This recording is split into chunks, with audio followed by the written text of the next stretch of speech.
Hey yo guys, what's up and welcome back to Toe Tags and Metal Reviews, and today we're checking out the new releases from Distant, Klone, In Flames, and Dempsey Kit.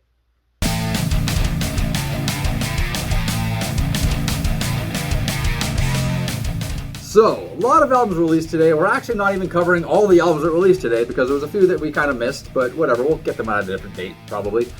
But today we got 4 albums that we listened to. And I'm going to start off with Distant because that's what I started my day with. So Distant's new album is called Heritage. Now, this is a band I've heard before. I've listened to them a few times, but never really, got into them. We say this a lot, but it's true. So I got into them. My first time really diving into a full album and listening to it in its full entirety. I thought it was pretty good. I didn't love it. I felt like it was very Suicide Silence-y, but it lacked the creativity that Suicide Silence has. I feel like Suicide Silence is just a little bit more creative of a band. The standout tracks on this album are track number 6, 8, 9, and 10. Track number 6 is called, is it Agent Justice? Argent Justice? It's Argent Justice. I wasn't sure if I had a typo on my notes. It's Argent Justice. Okay. It features 1 million people. 12 total. It features the vocalists of Suicide Silence, Emure, Abbey Falls, Arcanius, Angel Maker, Cabal, Crown Magnetar, Paleface, Body Snatcher, 1056, Worm Shepherd, and Carcosa. Did you mention Paleface? I mentioned Paleface. Okay. No, I mentioned Paleface after Crown Magnetar. Yeah. Anyways, that's a lot of vocal That's insane. guest spots on one song. But either way, makes for a cool track. The other vocal guest spot on this album is track number 10, which is the self-titled track featuring Will Ramos from North Shore. They also have a video up for that song.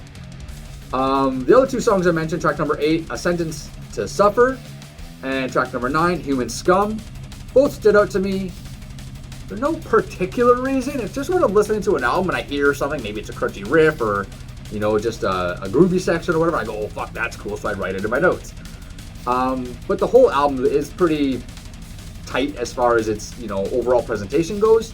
So there's not really anything huge that makes these songs stand out. There's not like a special type of instrument that appears or anything like that, but they're just cool songs. It is what it is. Speaking of Suicide Silence and how I felt like they sounded like them, track number 9, Human Scum, is probably one of the songs that sounds more like Suicide Silence, especially in certain parts. Overall, pretty enjoyable album. Didn't love it, didn't scream anything to me, but it's still pretty solid, I would say that. Now, my experience with Distant, it was really one song. I listened to a song called False Gods, which I think just popped up in my recommended. It may have had like Berserk in it. Maybe that's why I'm like, ooh, Berserk. Yeah. I'm not entirely sure if I recall, but it was either that or something from Dark Souls. I don't know. And I'm like, ooh, this is cool, and the song was awesome. But that was really all I had heard from this band, even though I know that was from an album. So this is really my first time like jumping into a full album from this band, and I thought it was good. Intro track, amazing build-up. I felt that it was a really great way to introduce the album, especially because it leads into the second track very, very nicely. And it also, and I like when bands and albums do this, you got the intro track, builds up the album, and it directly leads into the second track, which also uses motifs from that first song as if they're part of the same thing. Right. But if you were to listen to this album out of order, that intro track still works as a cool interlude or way to build something up. So they nailed that. They did that very, very well. I mentioned, there are a few things here have good bounces to it. Like, generally the album is good, but it kind of feels like what you'd expect from modern deathcore. Not really to a fault, it's just, this is what you're getting into. Yeah. Exofilth has a cool solo. Enjoyed the solo in that one. Argent Justice does have 12 features, as we mentioned. That is insane. When I looked at that, when I first looked at the track listing, I'm like, what the fuck is that? Yeah. Whoa. And what I really like about that song is that in a genre such as deathcore, it can be hard to kind of distinct people's vocal features and collaborations because a lot of people do kind of generally sound similar, not to a fault, but sometimes it gets hard, especially when you're not familiar with those voices. It's because they're singing in the same style. Exactly, yeah, the same style of screaming. Yeah. But with this song, you can hear tons of different, you can actually really tell the differences quite clearly. Yeah. And I think that's really cool, and it's like, wow, there's so many things going on, like so many different singers doing so many different things, singing so many different parts. It's really, really cool, and, it's not every day you can say that you covered a song, you looked at a song that has 12 Yeah, I don't think I've ever seen that many before. The Gnostic Uprising has a really cool explosive start to the second half of the album. But yeah, overall, good riffs and grooves. Generally enjoyed it. Wasn't mind-blowing. Has one of the best album arts of the year. I'll say that right now. Album art, badass. Fucking love that. Remind me of the Batman Who Laughs. I was thinking the same thing with the spiked visor over the eyes. Kind of cool. So next album that I checked out is Meanwhile by Klone. Ooh, Klone. So this is an album. I didn't know this band existed until TV Fish said, hey, this band called Klone's dropping an album. We should check it out today. So I said, okay, cool. So this album is pretty mellow. Okay, it's not heavy by any means. I mean, it gets up there. It has some pretty heavy grooves, but it's an overall very mellow album. And if I had to describe it, I would say it sounds like the Ocean Collective, but without any of their heavy stuff. But it also has a bit of a 90s grunge touch to it, I felt like.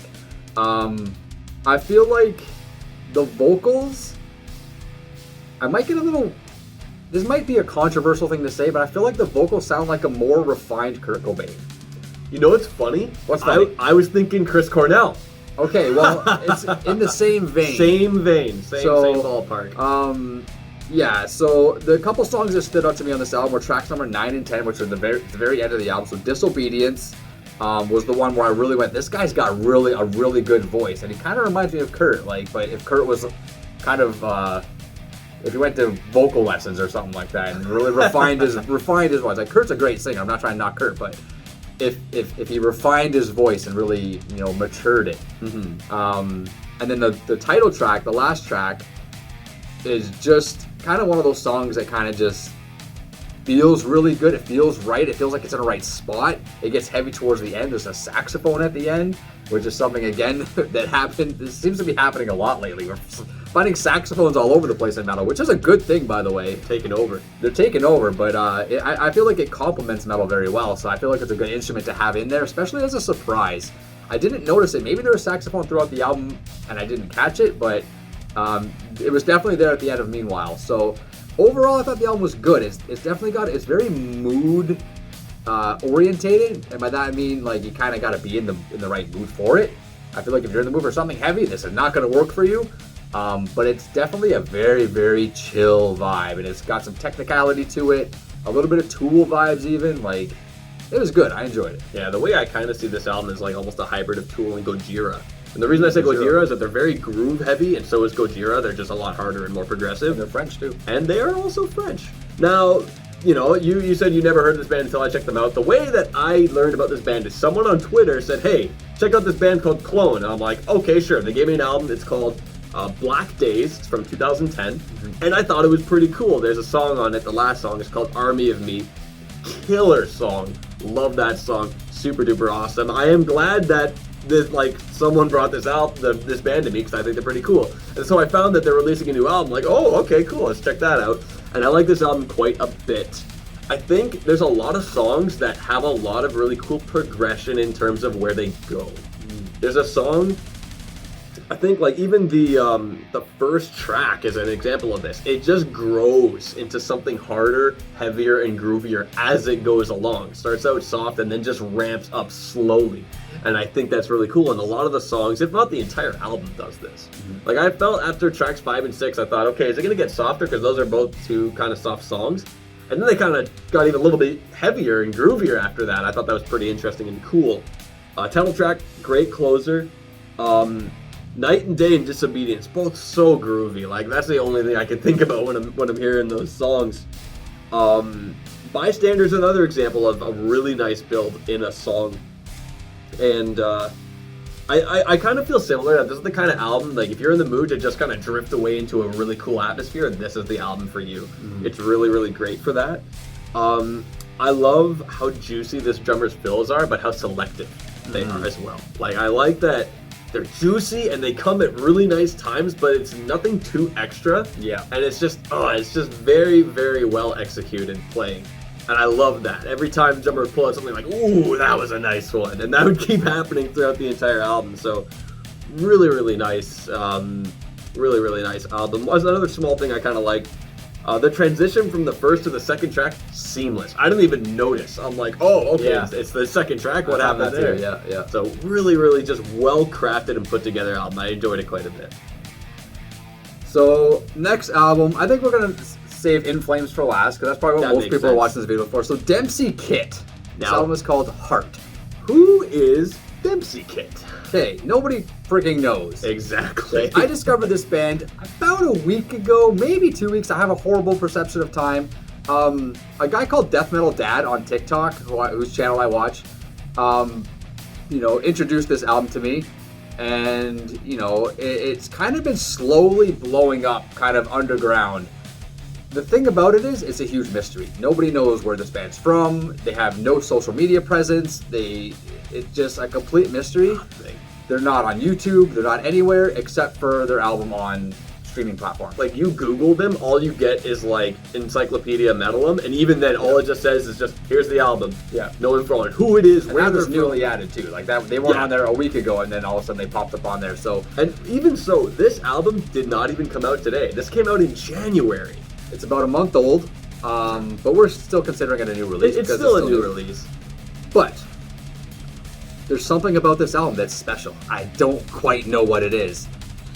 It's got a really, really harsh black metal type of vocal. Every word on this album is screamed. It sounds to me like a female vocalist. Could be wrong. Sounds to me female. It sounds to me like almost like Chuck Schuldiner when he does his really harsh scream vocal. It sounds like that, but through the whole thing. But if a female is doing it. Another way I can describe it is if Alyssa Whiteglues was a black metal singer who screamed every word. Yeah. It's just really, really raw and aggressive. Speaking of raw, there's something really raw about the recording production value of this album too. It doesn't sound refined like it was mixed and mastered by like an industry professional. It sounds like it was made by a person in their basement, but it doesn't sound ugly. It's got a charm to it.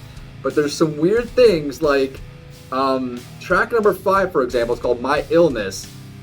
It sounds weird because it almost sounds like the snare was doubled up in post. Like every snare hit, you almost hear 2 snare hits. Like sounds like it's a mistake maybe, but or they also did it on purpose. I don't know. It's really weird. There's some other songs where the bass sounds like that. It's really weird.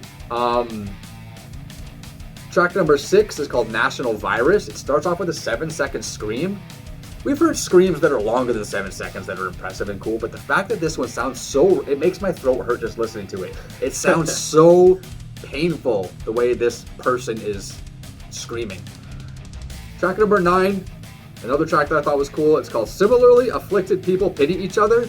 This is one that gave me Death vibes. This is one where I really thought this sounds like Chuck Schuldiner. Spirit Crusher is the song that comes to mind if you want an example. But overall, this album just, it has some special charm to it that I can't quite put my finger on. And I think a lot of people are really seeing that charm too, because everybody that listens to it seems to really be gravitating towards it. I saw one guy say that it sounds kind of like if Deftones made black metal, or if Deftones made death metal with black metal vocals, or something like that, because it's got a lot of really riff heavy grooves and stuff like that as well. It's just awesome.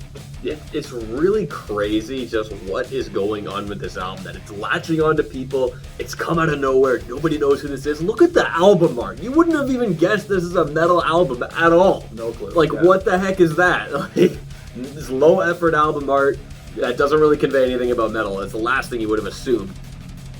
I'm someone who, and I feel like I've mentioned this before on the channel, that doesn't really like the kind of basement tape sounding, kind of really overly raw sound that we've heard from like really old school black metal and death metal. You know, I prefer something a little bit more refined. This album hits the perfect sweet spot of giving that raw vibe, but not sounding like too underproduced. Yeah. Whoever this band is just nailed that, and I'm like, wow, this sounds amazing, and it gives that raw vibe. Like, it's the perfect sweet spot. They killed it. The one thing I just kind of found funny, the instant you press play, bang. Yeah. Like, I've mentioned that before, where it's like, wow, as soon as you press play, like, it's going. But like, this is like the literal, the moment you touch that play button, it's going. Like, I cannot, it's just so quick to start. It was surreal. I really thought of it the vocals as kind of like a black metal version of Alyssa White-Glue's. That's the vibe I got, and I love these vocals. There's so many times I'm listening to this album and I hear a long scream. I'm like, holy shit, what was that? Yeah. Like, that was a scream. Just, God. Yeah. Awesome.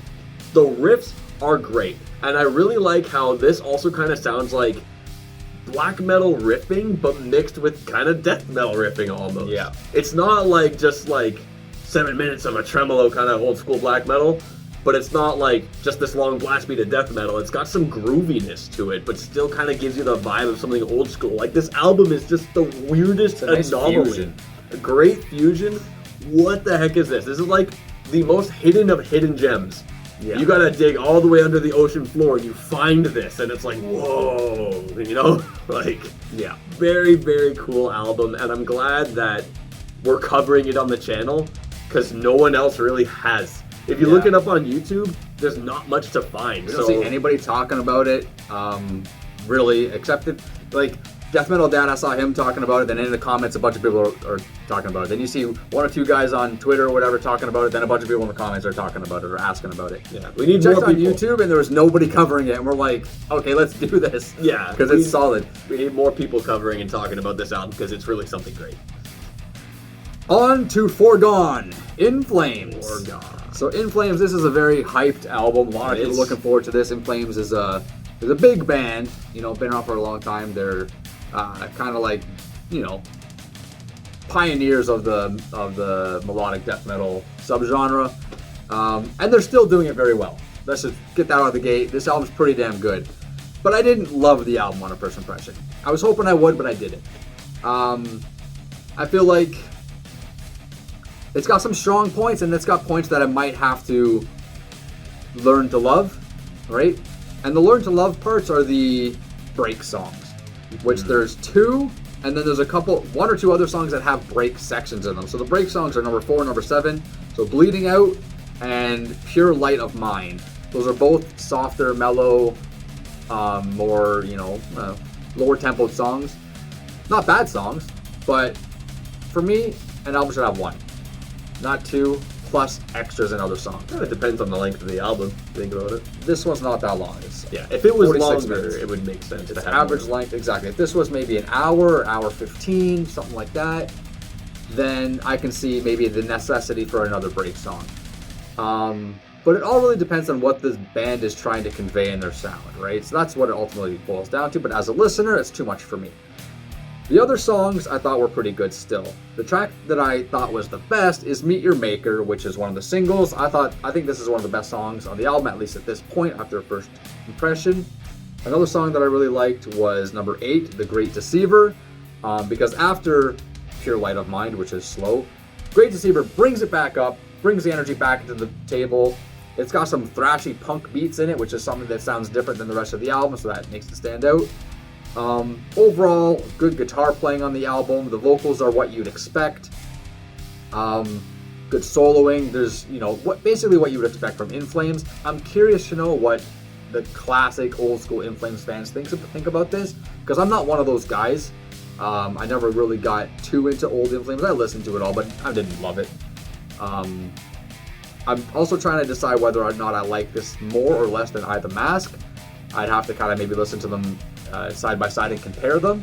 But after first impressions, I thought this was a pretty good album for In Flames. You know, The Great Deceiver is actually the only single we didn't check out. We checked out all the other singles from this album, and we enjoyed all that we heard. Yeah. So I thought to myself, am I going to enjoy them the same way in the album? Like, this is one of my most hyped albums of the year going in, right? Yeah. And I'm in a similar-ish boat as yours, where it's like, okay, I like this album. It didn't blow my mind the way I wanted it to. However, there is still some great stuff. Meet Your Maker, really love that track. It's got kind of everything to it, you know, everything that you expect that you would enjoy from In Flames. That track's got it. Bleeding Out, love the solo in that song. That, you know, sometimes like a solo really stands out to you, and that's how you know it's special. This solo, I thought like, oh wow, that's a really good one. The fact that you make a note about it means it's really good. You know, both parts of Foregone are cool, but on a first listen, I kind of found it a little bit difficult to really tell why there's a part 1 and part 2 to this. They sound different enough that they could just be completely separate tracks. Maybe there's a lyrical connection, that's most likely the case. Yeah. And perhaps there's some musical themes in it that reference each other that I only listened to it once, so it's kind of hard to tell just from a single listen. So I'd have to hear it more to really, really, truly get the idea. Now, The Great Deceiver, pretty cool. On I the Mask, I feel that the first half is incredible, and it really kind of just, it goes downhill in the second half. So The Great Deceiver, being as good as it was a good promise for me. And In the Dark was also pretty cool. Sick, triple feel to it. Good for breaking up the pacing as well. And then a dialogue in B-flat minor happened. Oh my god. This song is what I wanted from this album. A complete mind-blowing song that just, everything about it is great. The riffs, the hook, the solo, it just starts with all you see is me breathing fire. That's how it starts. Holy shit. Just everything about that song, incredible. And I hope that the rest of the album can get up to the level that song is at. Because that song, contender for Song of the Year. Just super duper awesome. Oh my god. Loved it. Yeah, so, I guess Foregone is the album of the week. Oh yeah. Right? Obvious choice. And we're going to see if the songs in the album can live up to its potential. Because as TV Fish said, this was one of our most hyped albums up to this point. So we're going to see. We're going to listen to it for an entire week, and we'll be back next week with our full and final review of Foregone by In Flames. So be sure to check back then. But for now, be sure to check out all the albums we talked about today, and leave your thoughts down below and let us know what you guys think of all of them. Subscribe if you guys are new to the channel. I'm Vile Self. I'm TV Fish. I'll see you guys in the next one.